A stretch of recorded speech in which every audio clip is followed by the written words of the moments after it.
Right, let's get this thing started. The original Final Fantasy doesn't have any named protagonists with personalities in their own stories, so let's start making them. You know, I tend to appreciate when a game gives me multiple language options, but that's when they're just asking what language I want to hear in my ears. Unfortunately, I can only really trust my reading comprehension in English, not Japanese.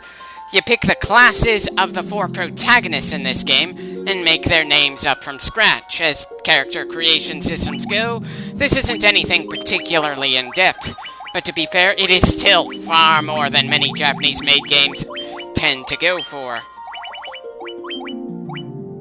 Okay, just one character off from letting me give the warrior the name of Boromir. That's slightly annoying, but I can live with Boromir. Nothing really against the thief class, it's a solid physical combatant, but I'm feeling monk at the moment. I want more raw power than speed, and the monk becomes the hardest hitting physical fighter in the game. At least if I remember correctly.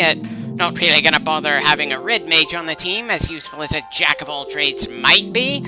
I'd prefer to have one magician that specializes in black, offensive magic, and the other in white, healing magic. Besides, regardless of what type of mage, you're allowed to have 3 spells per level.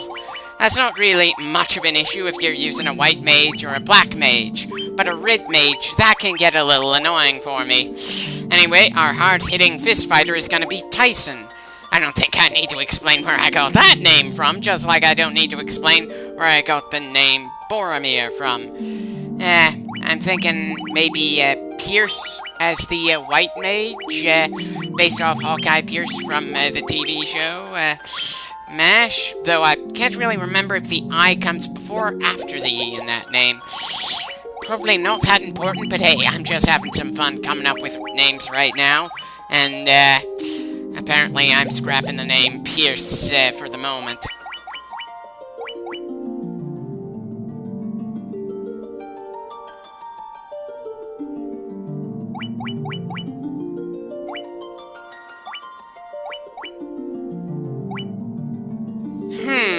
Apparently I decided not to go with Pierce, period. Give me a moment, let me rethink the name for our medic. There are plenty of possibilities here.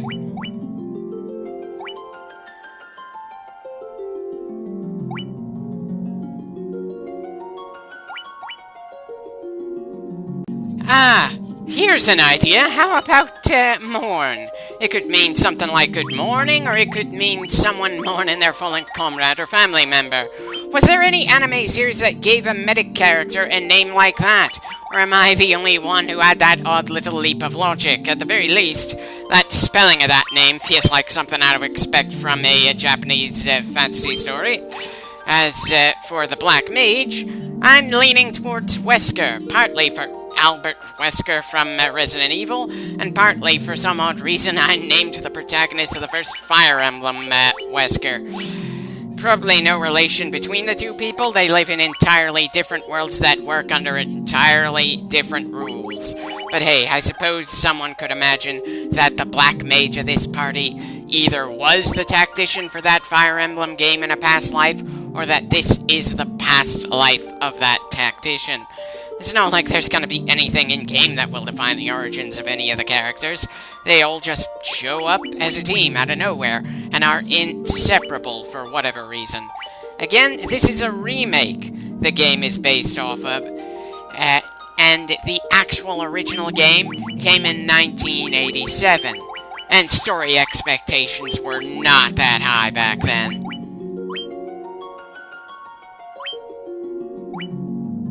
Yeah, this looks like a good team to go the whole way with to me. It probably says something that half the team is magic focused, but I'm not really that much of a magic user of a player.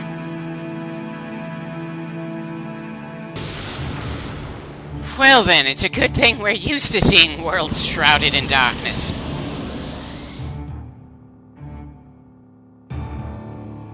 That would be more worrying to see in the ocean with sailboats getting stalled out. Not the desert with some sand blowing by. I'm afraid the graphics don't allow for us to see the sea being especially enraged, but I'll take your word for it.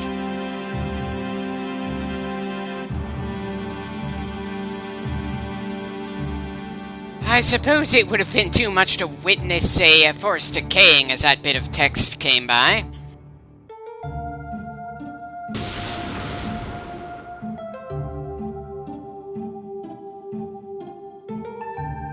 Right. Of course, the prophecy mentions that there's going to be heroes that conveniently arrive. Well, it couldn't have been that long of a journey. We're only just meeting them, and I have no clue how they met one another, or how we managed to gain the crystals that are going to be pretty critical for the journey. But I suppose it doesn't matter all that much. Maybe they were just born clutching those crystals. Or maybe some bird delivered them to these guys slash girls. Still, since everyone is level 1, I somehow doubt whatever long journey they had before we showed up to guide them was all that eventful. And excuse me for saying that the heroes of legend should probably arrive in their first town at a higher level than 1. This also gives us an excuse to gain some money early on. We certainly do need the gear this early on, and some spells for our mages to actually use. Tyson's not gonna really need all that much in the way of gear in this game. The monk class, if anything, works better without weapons, and certainly doesn't get anywhere near as much armor as the warrior. But, yeah, this early on, we're at least gonna need nunchucks. Hell, thinking of that, let's just remove the staff he's currently holding at the moment. He hits harder without it, which kinda says how bad the staff is. Bloody hell. Well, at least it'll be kinda useful for the, mages, but I'm afraid that the, black mage, I prefer to have him just use the knife. Not really sure why a knife is a better tool for mages than a staff, considering how magical characters usually end up equipped, but you just roll with it.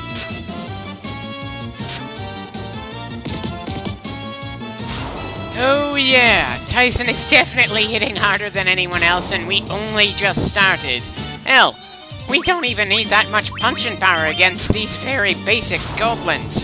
And seeing as how I'm doing some early game grinding, I may as well do some early game fast forwarding as well. We'll see how long this lasts. Not the most exciting of starts, but hey, you've got to start somewhere. And apparently we're just starting clearing out some goblins before getting to our first official quest. It's certainly a noble task, especially considering just how many damn goblins there are to worry about around here. Anyway, oh wow, that bit of fast forwarding certainly didn't last long.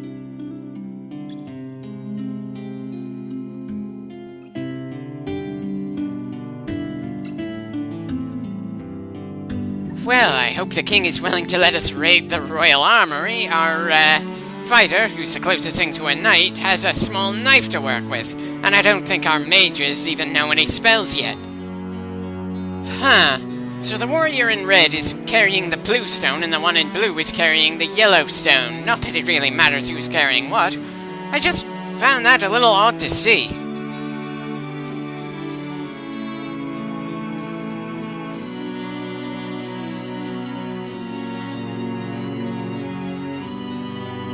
The man's got a point. It's not like Destiny mentioned what names or what classes the heroes would be.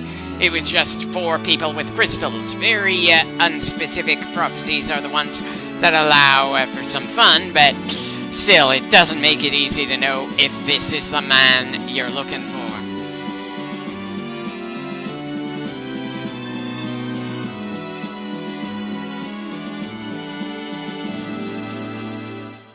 Is there any particular reason he kidnapped the princess? Has he fallen in love with her, and she didn't want anything to do with him? Is he asking for a ransom of some kind, or is he serving a dark lord? Seriously, does anybody know why he did this bit of backstabbery? I'm sure there are more threats than just Garland himself there.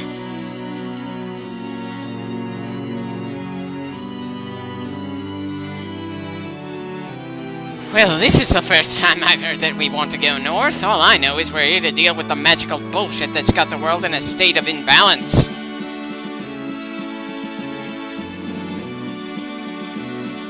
Oh, Oh, I'm sure there are other reasons to repair a bridge than that.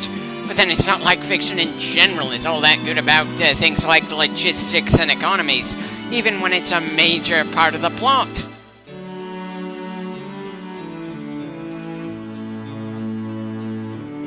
I'm sure she has some interesting information, but I'm afraid for this and many other older Final Fantasies, I'm gonna rely on online guides. Maybe it's just an issue with conveyance when it comes to these older titles, that people who were more used to it would not have an issue with it. But I always end up feeling lost even when I'm trying hard to pay attention to everything.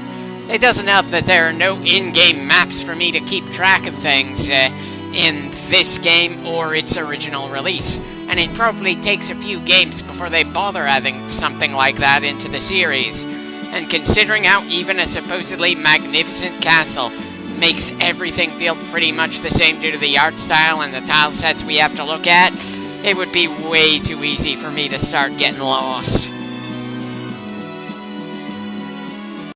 Okay, apparently we've spoken to everyone there is to talk to on this floor. Let's see who else there is to talk to in the castle before we get to the town and see what there is to buy. Okay, just how many of these guards are going to say that exact same thing? That is literally the same thing the guy that brought us to the castle said when we first entered the town.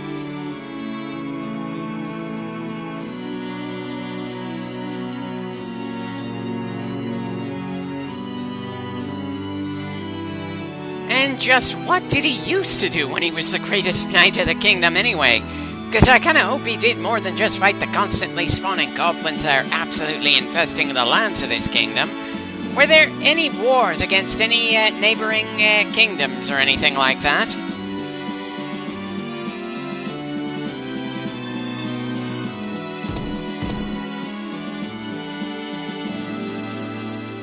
Don't worry, kid. We're certainly planning on getting your sister back. After all, it's the first quest we've gotten in this entire franchise. And unlike a lot of other video game heroes, we're not going to have to worry about rescuing her ever again later on. When the Heroes of Light save someone, they stay saved. At least if I remember correctly.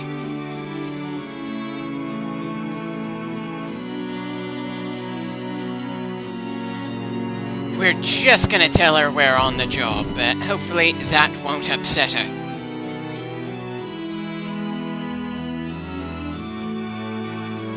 Don't worry, ma'am, she's gonna come home. Granted, I might be underestimating the low-level monsters between us and the Chaos Shrine, and I'm definitely underselling Garland, who's our absolute first boss of the franchise. Still, again, this is the absolute starting mission in the absolute original game in the Final Fantasy franchise.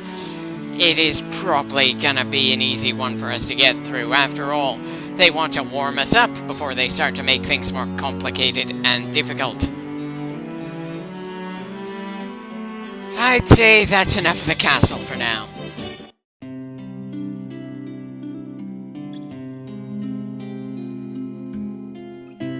I'm pretty sure there are dreams here, but this is nowhere near the size of a city. It's a town or village with less than 100 people and at most a half a dozen buildings scattered somewhere around here. Anyway, it looks like these old men are gonna tell us some tutorial stuff. Probably not the best way to convey information, but still, if you're gonna give a tutorial for your game, it's a good idea to have it happen pretty early on.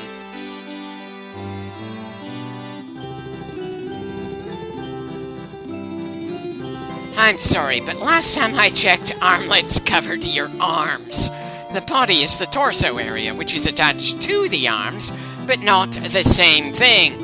It's possibly a translation issue here, but it doesn't feel all that great to me.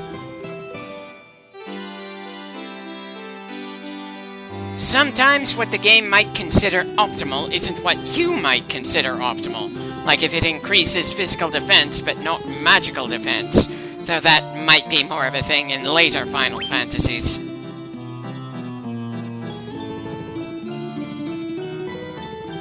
The MP system in the PSP version helps to mitigate the need for items, since the White Mage can do a lot of healing with magic. That's literally in their job description. But the further into the game you go, the more you end up wanting to save those magic points for more important things than just getting everyone back to full health between various random encounters. When we start having a decently full wallet and start running into some actually dangerous foes, we'll probably start stocking up on potions and high potions, if not better.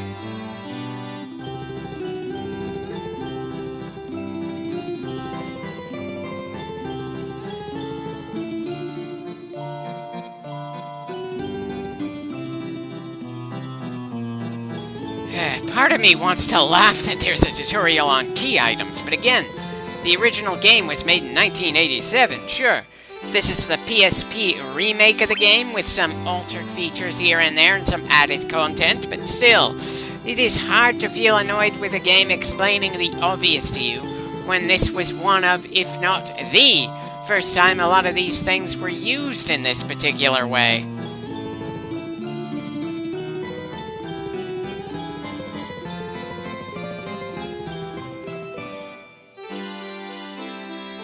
Yeah, I said that earlier, and it is the main reason I've never bothered with a red mage in this game in any of my playthroughs in any of the versions of it.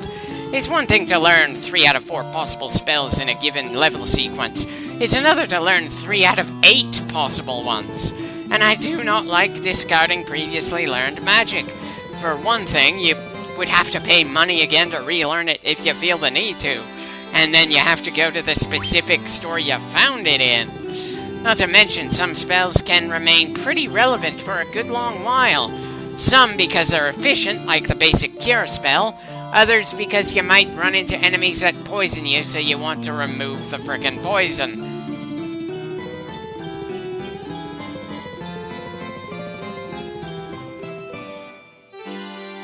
Well, it's not really shown in such a way that it really sticks with you, like Pokemon with super effective hits, or several of the Shin Megami Tensei games, where hitting the enemy gives you extra turns and potentially removes some of the enemy's turns along with other momentum-building gimmicks. Hitting an enemy in the weakness in Final Fantasy generally just gives you bigger damage numbers and doesn't outright notify you that you hit them in the sweet spot. You have to assume, based on your other hits, that it did. It's generally easier to tell if you've hit them in one of their resistances, where your damage ranges from barely doing anything to outright healing them.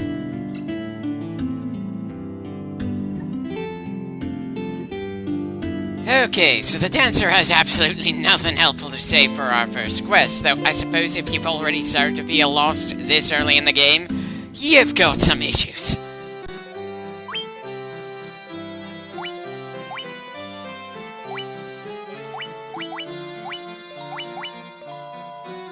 I don't typically visualize a heavy armored warrior with a rapier. That's more of a moderately armored guy, like a musketeer sort of thing. Not that our armor's in any way impressive this early on, but still. I'm also pretty surprised that the weapon of choice for our dedicated healer is a hammer. That's the sort of thing I typically think of when I imagine a brute force sort of person, and the white mage is not a brute in any possible interpretation. In this game, they are fragile, someone you want to prevent from getting hurt, not someone you should absolutely have cracking skulls. It's just one of those little odd tidbits for me.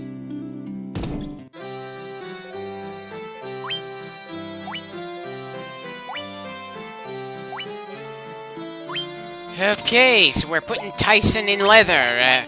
Boromir gets the chainmail, and our 2 mages don't get any kind of protective gear.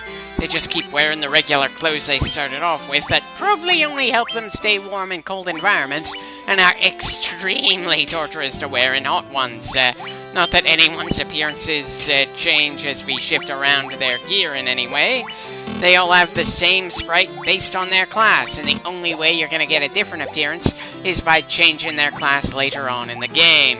Understandable considering the sheer obscene amount of work they would have to go through to come up with costume changes for all that possible armor configurations we could game over the course of this reasonably long game. It's also pretty understandable that all the gear we can get this early on is absurdly cheap, as well as the inn having the single lowest price we're ever gonna see from an inn. We are extremely low level, so pretty much anything is better than what we started with. But since the stores do not upgrade their gear as the plot will go on, there's gonna be no reason to bother entering these equipment shops here ever again, so good thing they didn't bother giving any of these store owners any actual personality.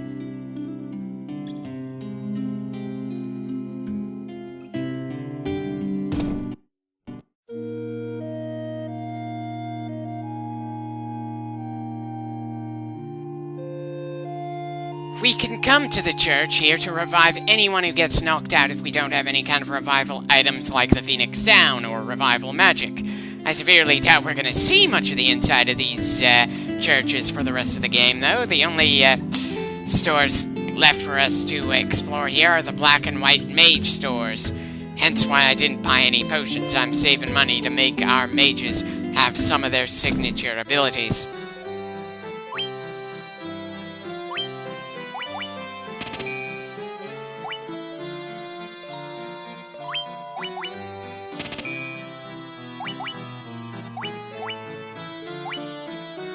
Honestly, since I'm not really a stat change kind of person, the last two abilities here don't really call out to me, but I'm sure they'd be very important later on. Same with focus and sleep for the black mage. They don't really make me feel especially interested in them, and I'm sure that's more my fault due to my preferences than their own utility. Well, at least focus looks like it could be more useful against bosses in the future, assuming I think to bother using it. Anyway, that should about do it for this clip.